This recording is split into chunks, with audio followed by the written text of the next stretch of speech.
Notre Père qui est aux cieux, que ton nom soit sanctifié et que ton règne vienne sur la terre comme au ciel. Je crois que l'on connaît tous cette prière de notre Père que nous pouvons retrouver dans Matthieu 6, chapitre 6, verset 10. Et on va s'arrêter uniquement à ce verset-là, verset 10. Pourquoi? Parce que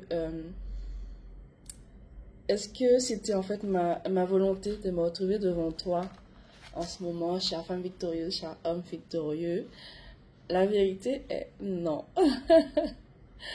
Voilà, je n'avais pas forcément envie de me retrouver devant la caméra. Ce n'est pas quelque chose que j'ai l'habitude de faire. Ceci dit, est-ce qu'il s'agit de la volonté de Dieu pour moi? Oui.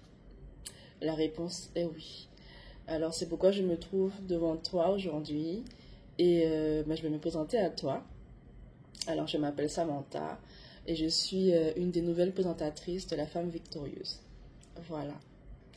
Alors aujourd'hui, je vais te parler des nouveaux départs avec Dieu, des nouveaux commencements avec le Seigneur. Et pour cela, on ira dans Ésaïe 43, verset 19, où la Bible nous dit, alors Ésaïe 43, verset 19, oui, c'est moi. Voici, je vais faire une nouvelle chose sur le point d'arriver. Ne la connaîtrez-vous pas? Je mettrai un chemin dans le désert et des fleuves dans la solitude. Il faut savoir que ce verset-là, Dieu me l'a mis sur le cœur. Ça remonte déjà à, je dirais bien 2-3 ans en arrière. Je ne comprenais pas à l'époque pourquoi Dieu avait mis ce verset sur mon cœur. Et aujourd'hui, je comprends. Les nouveaux commencements avec Dieu, les nouveaux départs. Faire de nouvelles choses avec Dieu, c'est... en fait, je suis en fait dans une saison où j'expérimente de nouvelles choses avec le Seigneur, où je sors en fait tout simplement de ma zone de confort. Voilà. Ce n'est pas un exercice aisé, ce n'est pas simple d'être devant la caméra. Quand je regardais, tu sais, chère femme victorieuse, quand je regardais les vidéos YouTube où je voyais Jessie ou les autres présentatrices, j'étais en admiration de ce qu'elles faisaient. Je ne me rendais pas compte du travail qu'il y a derrière pour pouvoir en fait se retrouver derrière la caméra, pour pouvoir porter les messages que Dieu nous met sur le cœur, pour pouvoir les délivrer aux personnes qui ont besoin de l'entendre.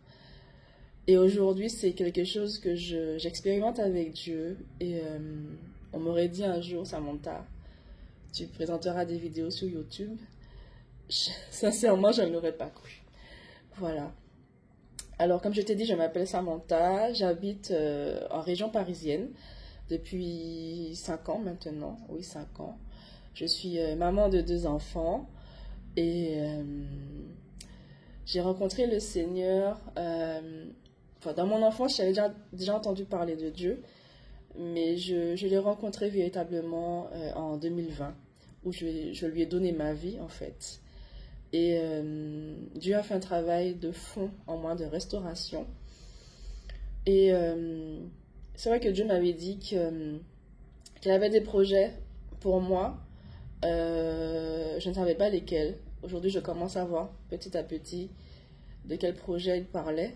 Mais il fallait d'abord ce temps de préparation, ce temps de mise à part, ce temps où j'étais en face-to-face en fait avec le Saint-Esprit.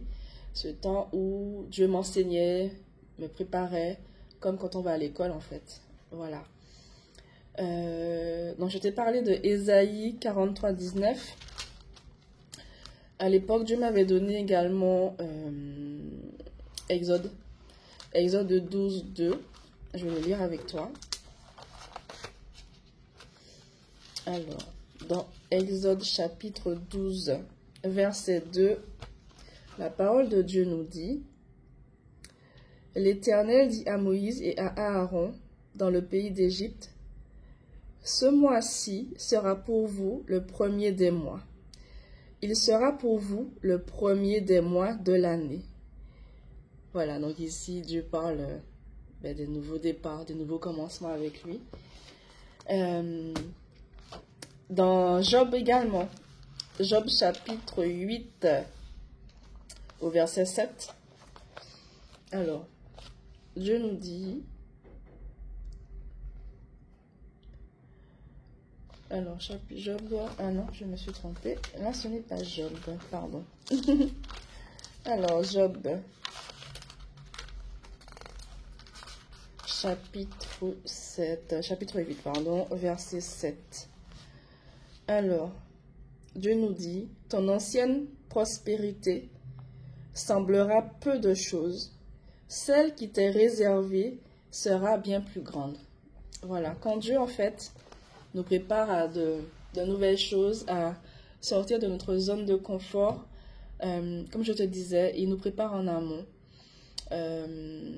Pour ma part, ça a été des sessions, des moments de prière, des moments de louange, des moments aussi de jeûne et de coaching aussi. Les sessions de coaching, je les ai faites avec Jessie, qui est la fondatrice de La Femme Victorieuse. Et ces sessions m'ont beaucoup aidé, elles m'ont beaucoup apporté. Elles m'ont aidé à prendre conscience, en fait, de la valeur de la femme que je suis, de la valeur de la femme que Dieu m'appelle à être. Et j'ai envie de dire que ce n'est que le début. Voilà. Tu sais, quand, chère femme victorieuse, cher homme victorieux, quand Jessie est venue vers moi et m'a parlé donc de cette nouvelle aventure en tant que présentatrice de La Femme Victorieuse, je lui ai répondu. En fait, ma première réaction a été non. Non, pas question. Bon, pourquoi? Parce que ça m'a effrayée. Voilà. Tu sais, quand quelque chose est nouveau, qu'on va dans l'inconnu et qu'on n'a pas l'habitude de faire cette chose-là, ça peut être assez effrayant, c'est vrai. Mais au fur et à mesure qu'elle m'en parlait, je me suis souvenu que peut-être un an, quelques mois avant, Dieu avait mis sur mon cœur ce désir-là, en fait. Et du coup, pourquoi je te raconte ça? C'est parce que au moment où Dieu avait mis ça sur mon cœur, il m'a aussi amené dans le livre de Jonas. Tu sais, Jonas, ce prophète dans la Bible, que Dieu avait missionné pour porter un message dans la ville de Ninive et qui fuyait, en fait. Il fuyait cette mission que Dieu lui avait confiée et elle était avalée par le poisson, etc., etc. Donc, je t'encourage, si tu veux en savoir plus, à te rendre dans le livre de Jonas, dans la Bible, où tu pourras comprendre en fait ce qui s'est passé, comprendre que quand Dieu en fait missionne quelqu'un, quand Dieu appelle quelqu'un pour réaliser quelque chose en son nom, Dieu va faire en sorte que sa volonté s'accomplisse, en fait. Voilà. Et du coup, effectivement, quand Jessie m'a parlé de cette nouvelle activité, de cette mission avec Dieu, sur le moment, c'était marrant, oui et non. Pardon. La première pensée qui m'est venue, tu sais, je sais pas si tu te rappelles des émissions de koh Lanta. Voilà. Le sentiment que j'ai eu quand elle m'en a parlé, c'était, c'est les candidats de koh Lanta, le premier jour où ils doivent arriver sur l'île, on les y emmène en hélicoptère et ils ont leur sac à dos et puis on les lâche en fait. On les lâche dans la mer, ils doivent se débrouiller pour atteindre le rivage. Et donc j'ai dit à Jessie, que c'est exactement ce que je ressens et que moi j'ai juste envie de fuir. Et le soir même, le Seigneur m'a rappelé le livre de Jonas. Et du coup, écoute, je dis à Dieu, je ne veux pas finir comme Jonas. Je ne veux pas désobéir comme Jonas a fait. Du coup, Seigneur, sincèrement, ça m'effraie, ça me fait peur. Mais je compte sur toi.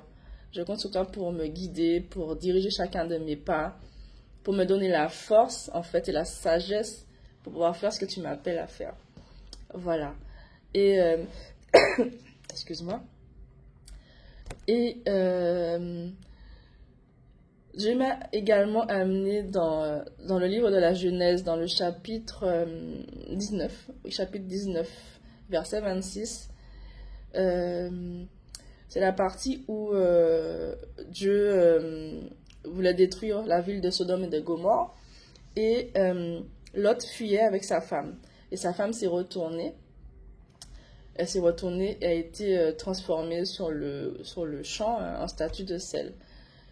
Et quand Dieu m'a amené à méditer cette partie du livre de la Genèse, ce que j'ai compris, c'est que ce que le Seigneur m'a révélé, c'est qu'en fait, il avait une destinée pour la femme de Lot. Il avait des plans pour elle. Il avait de nouveaux projets pour elle. Il ne voulait pas qu'elle reste dans le passé, mais qu'elle avance avec lui, qu'elle lui fasse confiance et qu'elle avance avec lui. Et mais elle voulait quand même rester attachée à son passé et en même temps avoir les promesses de Dieu. Mais ce n'est pas possible. Il y a des moments en fait où Dieu nous demande de nous détacher de notre passé et d'avancer avec lui, d'aller de l'avant avec lui. Donc le message d'aujourd'hui en fait, concernant les nouveaux commencements, c'est vraiment de te dire ce que j'ai sur le cœur en fait, chère femme victorieuse, cher homme victorieux, c'est de dire de faire confiance à Dieu.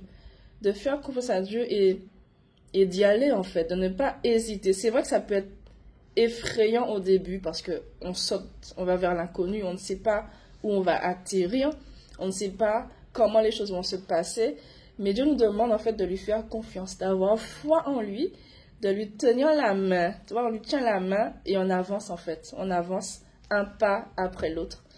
C'est ce qu'il nous demande tout simplement. Hier, au culte, mon pasteur, il a dit une phrase qui m'a marquée. Il a dit que Dieu, en fait, nous demande de l'aimer. Dieu ne nous appelle pas à être parfaits. Il ne nous demande pas de tout faire bien, tout faire parfaitement, carré, cadré. Non. Voilà, il nous demande juste de l'aimer. Et quand on aime Dieu, en fait, on lui obéit. Voilà. Par exemple, là, je me retrouve devant toi.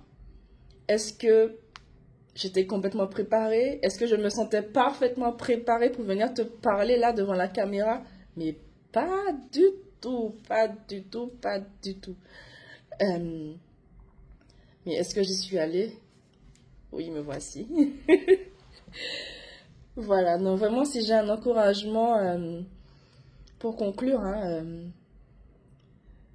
parce que oui, si j'ai un encouragement à donner à une femme victorieuse ou à un homme victorieux, c'est de faire confiance à Dieu et puis d'y aller en fait. Quand Dieu t'appelle à faire quelque chose, vas-y. Passe un moment avec Dieu dans la prière, dans la louange ou dans le jeûne aussi, pourquoi pas. Tu peux aller voir de bons conseillers, des gens vers qui Dieu peut te conduire pour en parler. Et quand Dieu te dit c'est le moment, vas-y. Vas-y. Juste fais confiance à Dieu et commence. Tu fais un premier pas dans ce nouveau chapitre de ta vie, dans cette nouvelle saison de ta vie. Juste fais ce pas de foi et Dieu fera le reste en fait. Fais-lui confiance. Voilà. Donc j'espère que ce message te trouvera en bonne condition. Je te souhaite une belle journée et te dis à bientôt. Bye bye.